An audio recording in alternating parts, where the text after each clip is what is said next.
This is Tampa. This is my home, full of hidden treasures and a vast culinary culture. Our rich history leads to an even brighter future. We'll talk to locals who know the ropes, find the flavor of the city, and explore Tampa's remarkable past. Tampa is so rich in history, and while craft brewing is hot and trendy now, it's nothing new to Tampa. In the 1900s, we shipped more beer to Cuba than any other American brewer. Speaking of Cuba, you're going to learn about the Mambi, the Cuban fighters that fought alongside the Rough Riders in the Spanish-American War. Sit tight and grab yourself a High Life ale. You won't want to miss this episode of Que Pasa Tampa.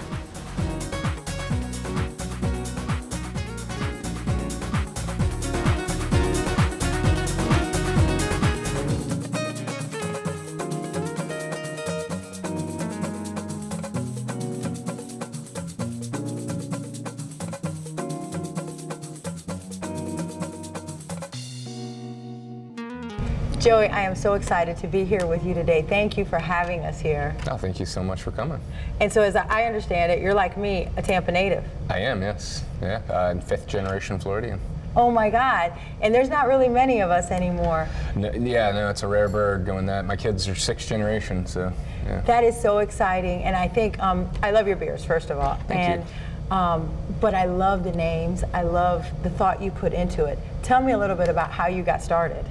When I had the idea to open a brewery, I think I was, looking at Tampa. I'd traveled around the country, and I was really very passionately into craft beer. And I kind of came to age 21 at a time when craft beer was very difficult to find. So, in traveling around, I noticed sort of craft breweries. They always sort of identified with either the city or the region that they were from, and I thought Tampa had a lot of really interesting history that really was never exported. That story was never told. So I just sort of had it in the back of my mind that if I ever did open a brewery, and I think anyone who really gets into beer in a serious way has those fantasies of, I'll open my own brewery one day. So, just playing around in my head, I'm like, well, what would you call the beers? And it just seemed very natural to me that you would sort of highlight the history that you knew that maybe some other people didn't. So that's where we draw all of our inspiration from for the names is Tampa culture and history, and then beyond that, Florida. Yeah, and that's what it's really exciting to me, because when I see like High Life, I remember the Fronton on Gandy, way down there, and Florida Cracker, but there's some other seasonal ones, the Café con Leche. I mean, tell me some of the other names. Well, we've got the Maduro Brown Ale, which is obviously a nod to the cigar wrapper. We've got the Cubano Espresso. Let's see, we've over the years we've done we did the Tony Jannus. Tony Jannus, he did the first commercial flight from St. Petersburg to Tampa. At the brew pub, we've done Mr. Mabry's Pale Ale. We again highlighting things that we've done Jose Marti, who's a very famous seminal figure in Ybor's history, but also in Latin America in general and in Cuba, considered the Cuban George Washington. So there's a lot of rich history there, and a lot of it's sort of kind of fading out, and it's a way to sort of, you've got this soapbox, you can shine a spotlight on something, and to me, that's a cool thing to shine a spotlight on. So. Absolutely. Tampa history just fascinates me so much. It's much more rich than I think people know. I think people think of Tampa and they think, okay, maybe some beaches and maybe some malls and not much else going on. I don't think people realize some of the unique history that took place here, and some things that just never happen again. And how Ybor City was founded as very much an immigrant community. It really does mirror the American history, just with a tropical setting. Right. And now that you say Ybor City, so craft beer is trendy and it's hot right now, but it's not new to Tampa. No, yeah, the first brewery in Florida was in Tampa. It was the Tampa, Florida Brewing Company, and it was founded by the cigar industrialist Vicente Ybor. In fact, when he died, it was valued more than his cigar holdings. Wow. Yeah.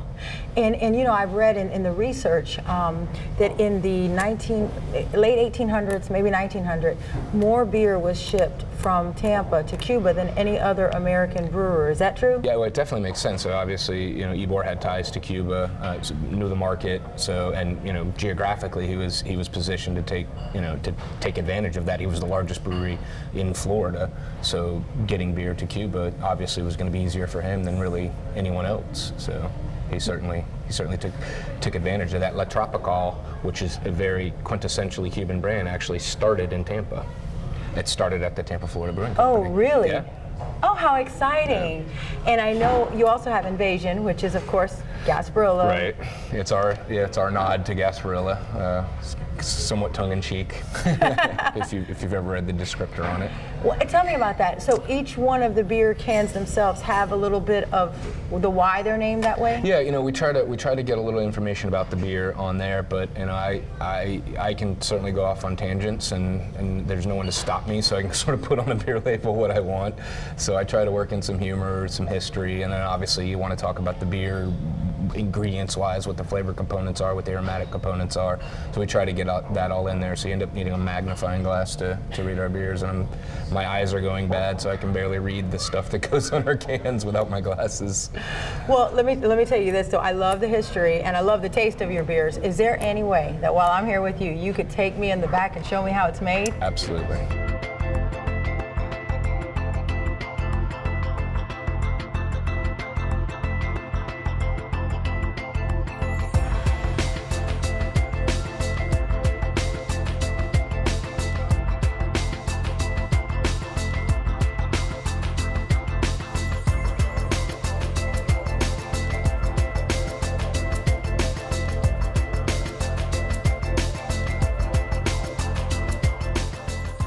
Before we get started, how long does the process take from beginning to end? It really depends on the beer. Ale fermented, or ale yeast fermented beers turn a little faster than lagers. You can do them theoretically in as few as 5 to 6 days. For us, 10 days is about the quickest that we turn a beer. But we have beers that can take a month and a half. It just really depends on what you're trying to brew. And you know, actually on a really good note, I read recently you're having a little bit of difficulty keeping up with the demand these days. A little bit. That's kind of, since the beginning, that's sort of been a story for us. Yeah, and that's so exciting. That's a really good thing. It's sometimes it's not so exciting. Sometimes it's stressful. Yeah. But let's do a little beer 101, if you don't mind, just for me. What is the difference between beer and ale and lager? So beer is a generic term, and it can refer to you know, ale, lager, any type of fermented barley beverage. The general rule of the difference between ales and lagers is that ales ferment a little warmer, and they tend to ferment more towards the top of the fermentation vessel, whereas lagers ferment a little bit cooler and ferment towards the bottom of the vessel. Now, with any rule, there's blurrings of the lines. There's ale yeast that can thrive very well in cooler temperatures and vice versa, but that is the general rule. So, and one of the things that you'll find, again, generally, is that ales tend to kick off more esters, so you get more fruity notes, whereas lagers ferment a little bit cleaner, so they tend to be crisper and cleaner, and you get more of just the barley and the hops being the flavor additions, and the yeast doesn't provide quite as much to the flavor component. And you know, now that you say fruity, well, my favorite is Florida Cracker. I'll tell you that right now. But I taste the citrus. Certainly, yeah, there's orange peel in it. And so it's not by accident. I know that your names are Tampa, but some of the recipes also have some of Tampa. Yeah, definitely. So, you know, we tend to favor, in a lot of our hoppier beers, we tend to favor hops that are going to give us tropical expressions. Citrus, obviously. Citrus is something that's very associated with hops. Grapefruit's a big one that you can get. But some of the new hops that are coming out really can throw off, you know, papaya, mango, lots of really tropical expressions. We tried to use a lot of those in Invasion, which is our pale ale. And so you get a lot of citrus, and then it blends into tropical. To me, a very approachable beer. It's still hoppy, but it's more hop flavor than hop bitterness. So we certainly try to kind of, with the raw ingredients we use, reflect sort of the place that we are. Now, is there a difference between canning a beer and bottling a beer? Cans, in my opinion, give you a couple of advantages. When your flagship beer is a hoppy beer, the way High Life is, the first thing that can go wrong is that the beer can become light struck.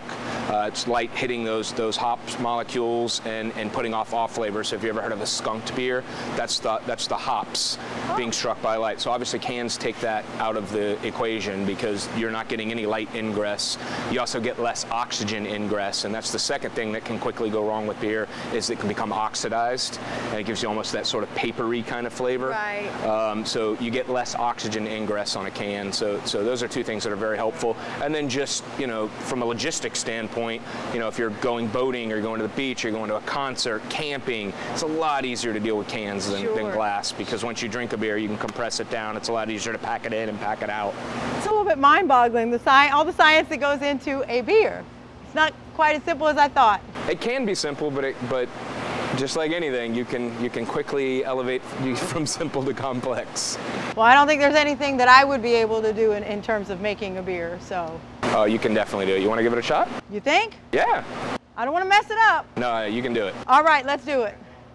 All right, Joey, there's no turning back now. You sure I can do this? You can definitely do this. If you can tip that bucket, you can brew. Okay, so what is in this bucket? Okay, so what you're doing is you're putting your hops. We've reached a boil, so you're going to put in your hops. That's going to add a bitterness, a flavor balance to the sweet malt, the wort that you're creating, and it's going to help balance that beer and make it more drinkable. Okay, so I just pour it slowly, or? Everyone's got their own technique. Let's see you develop yours. Let's do this. Here goes nothing. Oh, it's cool. You see it's changing the colors in there already. Oh, that's neat. That's it. You did your hop addition. Come for the tasting of this one. This is Adri's own. Well, Joey, I'm far from an expert, but I have learned so much. Thank you so much for showing me around and showing me the ropes. Thank you so much for coming out. All right, take care. Cheers. Yeah, cheers. I'm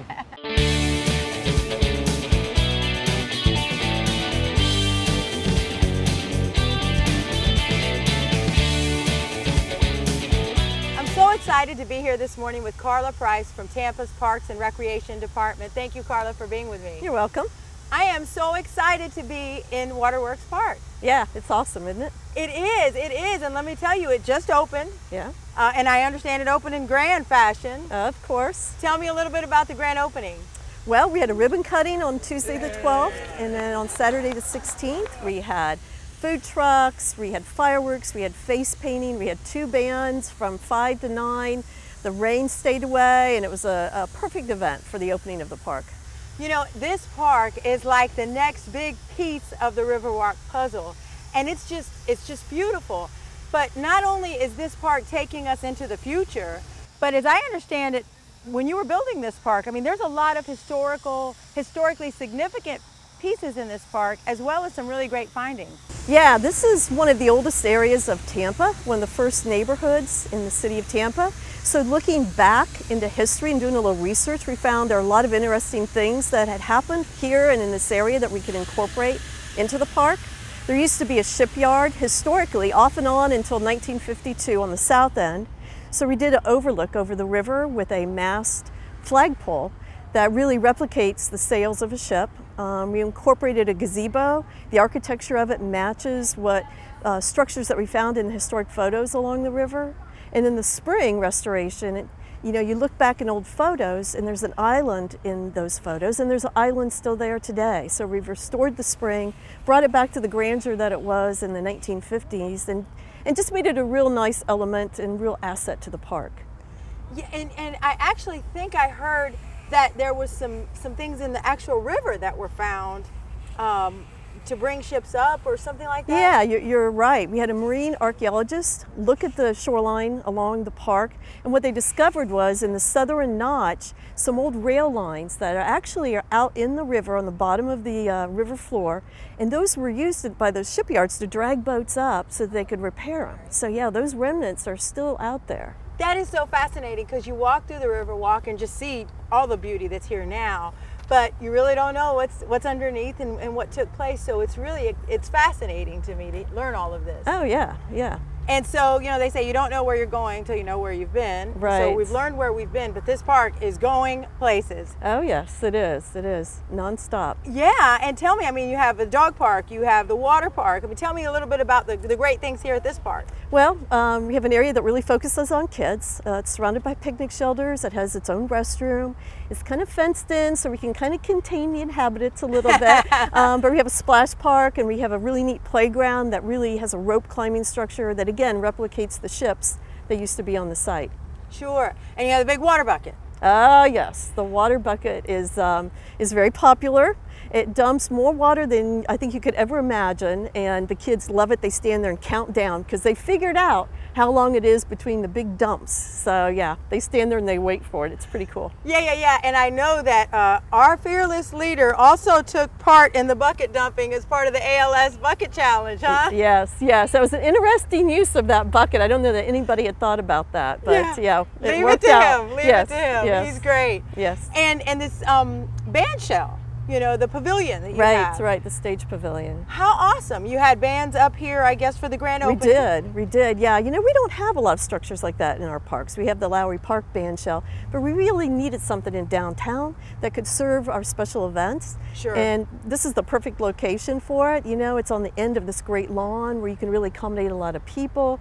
The acoustics and the sound are really great. It really projects out. We've got all the power and all the support facilities that we need for an event up there, so it's ready to go.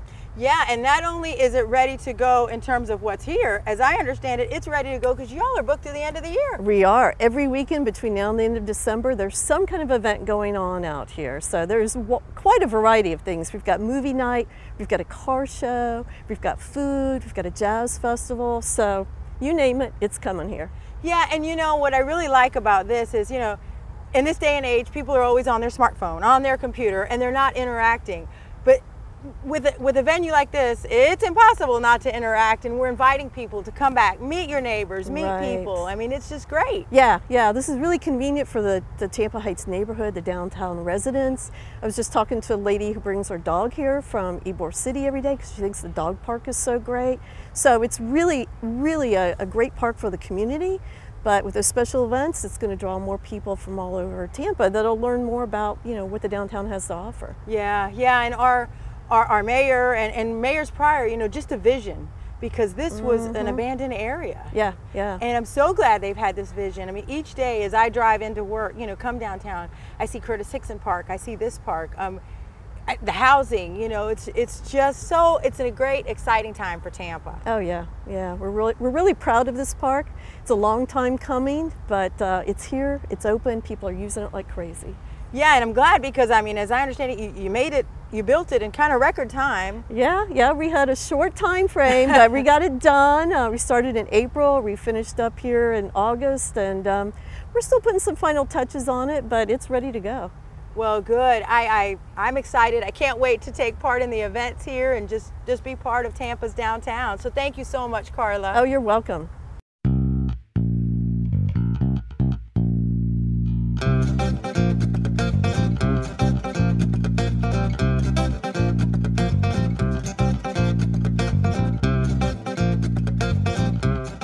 I'm so excited to be here today with Cosme Garcia, the longest running general of the crew of Mambi from the historic Cuban Club in Ybor City. And Cosme, let me thank you first of all for being here today. Well, thank you for having me. I'm actually going to pick your brain today because while I know the history of the Mambi and los Mambis and how they fought in Cuba for independence, and then of course U.S. joined them after the sinking of the Maine. The Rough Riders, yes. The Rough Riders joined them in Cuba. Roosevelt and the Spanish-American War. Right, and they had little resources and little training. Very little.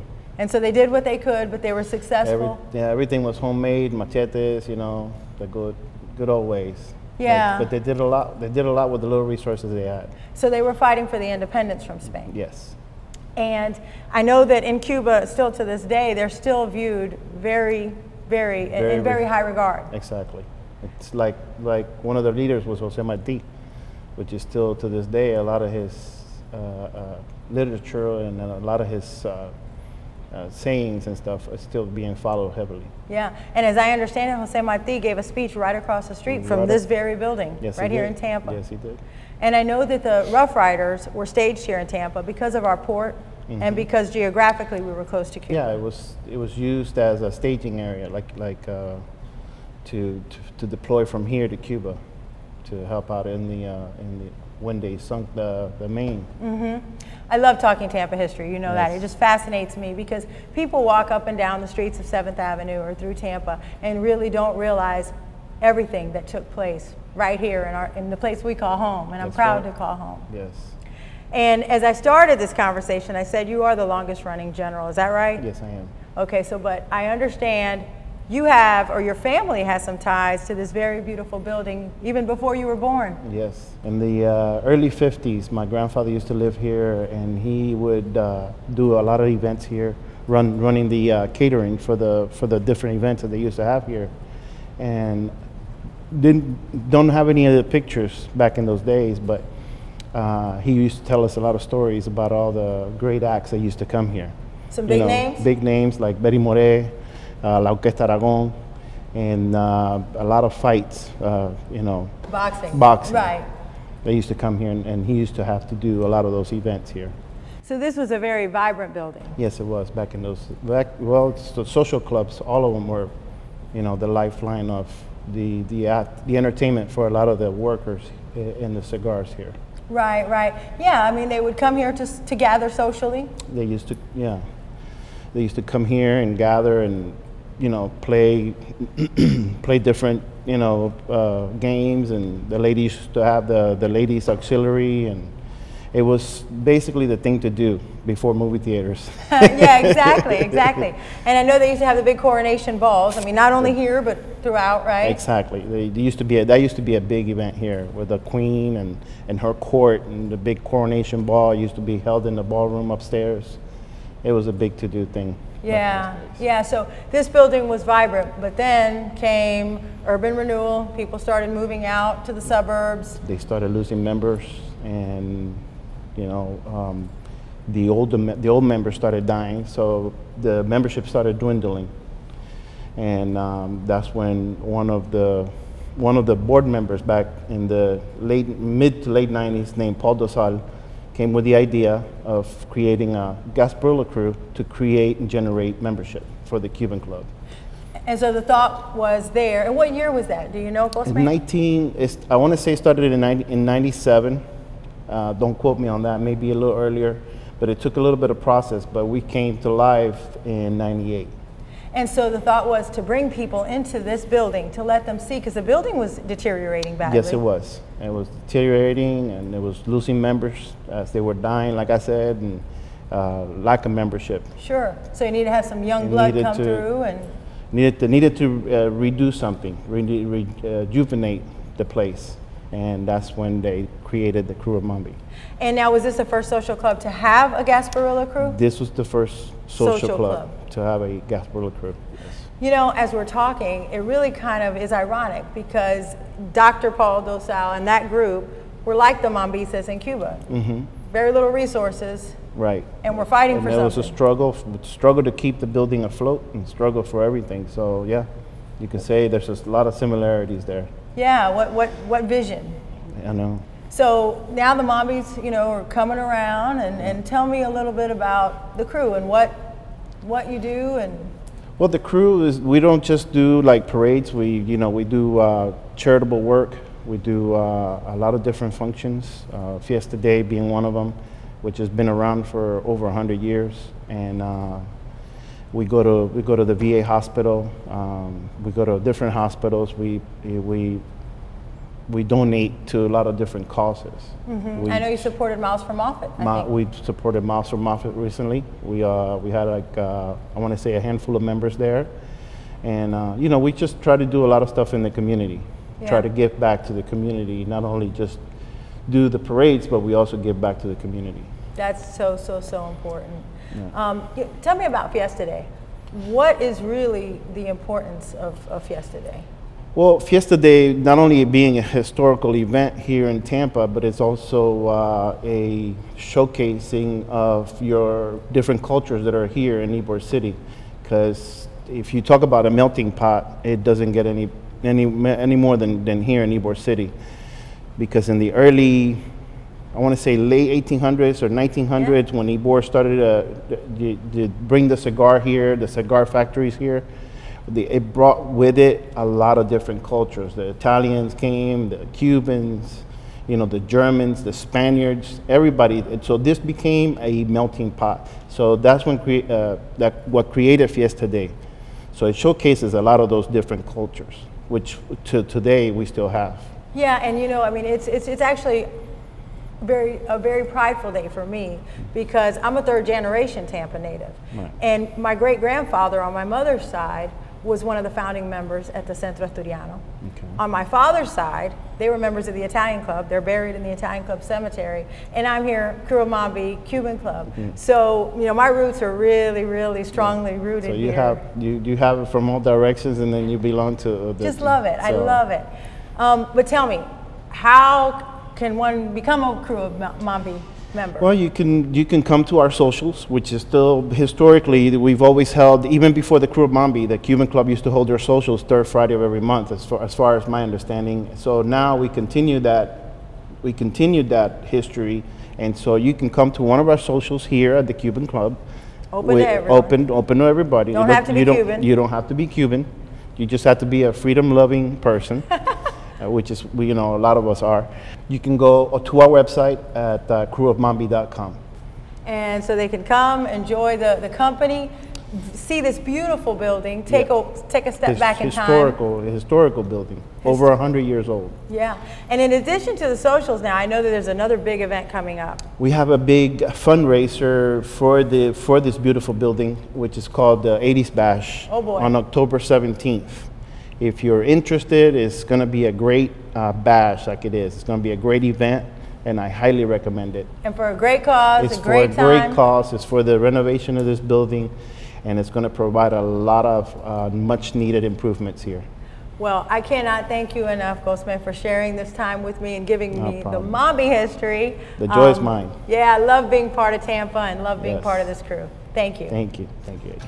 As you all know, I've been a longtime member of Tampa's cheerleading squad, and this episode of Que Pasa Tampa has given us 3 more reasons to cheer. See you next time. Go Tampa!